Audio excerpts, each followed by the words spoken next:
उस आदमी ने बस अपनी उंगली चाटी और तुरंत अंदाजा लगाया कि पहाड़ पर जल्द ही भारी बारिश होगी। उसने जल्दी से अपने साथियों को रोका जो पहाड़ में जाने वाले थे। उन्हें समझाया कि बारिश में पहाड़ पर चढ़ना खतरनाक हो सकता है और यह भी सुझाव दिया कि वे जितनी जल्दी हो सके होटल वापस चले जाएं।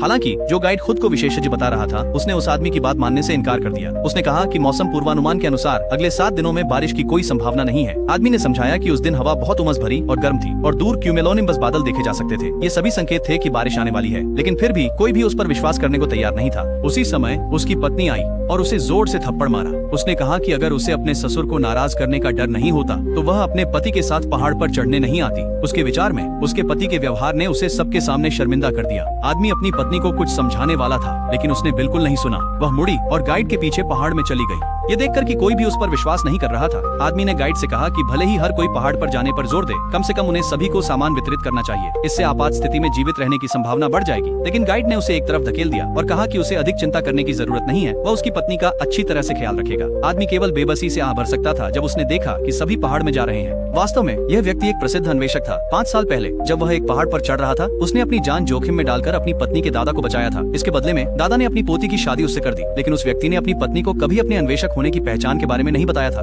पिछले 5 वर्षों में उसकी पत्नी अपने करियर में व्यस्त रही और सोचती थी कि उसका पति सिर्फ उसके पैसों पर जी रहा है। वह रोजाना उसके प्रति ठंडी रहती थी, फिर भी वह आदमी हमेशा दादा के निर्देश को याद रखता था और अपनी पत्नी का अच्छी तरह से ख्याल रखता था। इसलिए उसने वह अभियान चाकू निकाला जो 5 वर्षों से धूल खा रहा था और अकेले ही पहाड़ में चला गया। इस बीच टीम पहले ही पहाड़ में प्रवेश कर चुकी थी। चेतावनी संकेत के बाहर एक घना जंगल फैला हुआ था जिसमें पहले कभी कोई नहीं गया था। टीम के सभी सदस्य जंगली जानवरों से थोड़े डरे हुए थे, लेकिन गाइड ने आत्मविश्वास से कहा कि उसने जो कैंप साइट चुना है वह बिल्कुल सुरक्षित है। जब तक वह वहाँ है, डरने की कोई जरूरत नहीं है। गाइड को इतना आत्मविश्वास से भरा देखकर सभी ने उसका अनुसरण किया और आगे बढ़ते रहे। उसी समय उनके आसपास अचानक कुछ हलचल हुई।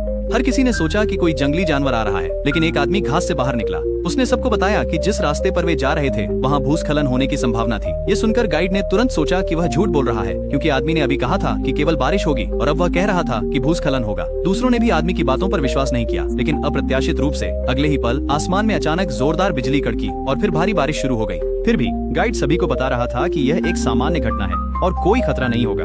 इस समय उस आदमी ने अचानक गाइड को रोक दिया। उसने अपना कान जमीन पर लगाया, फिर मिट्टी का एक टुकड़ा उठाया और सबको बताया कि जल्द ही एक भूस्खलन आने वाला है। हालांकि किसी ने उस पर विश्वास नहीं किया। उस आदमी के छोटे भाई ने तो अपना मोबाइल फोन निकालकर लाइव प्रसारण शुरू कर दिया ताकि सब देख सकें कि उसका भाई कैसे मूर्ख बन रहा है। उस आदमी की पत्नी अब और सहन नहीं कर सकी। उसने गुस्से में कहा कि पहाड़ से नीचे आने के बाद वह उस आदमी से तलाक ले लेगी। गाइड एक तरफ खड़ा था, अपने दिल में चुपचाप खुश हो रहा था, लेकिन उसी समय मिट्टी का एक टुकड़ा आदमी के छोटे भाई के सिर पर लगा। जब सभी ने पास के पहाड़ की ओर देखा तो उन्हें एहसास हुआ कि एक भयानक भूस्खलन आ रहा है, लेकिन तब तक बहुत देर हो चुकी थी। उनके पास भागने का समय भी नहीं था।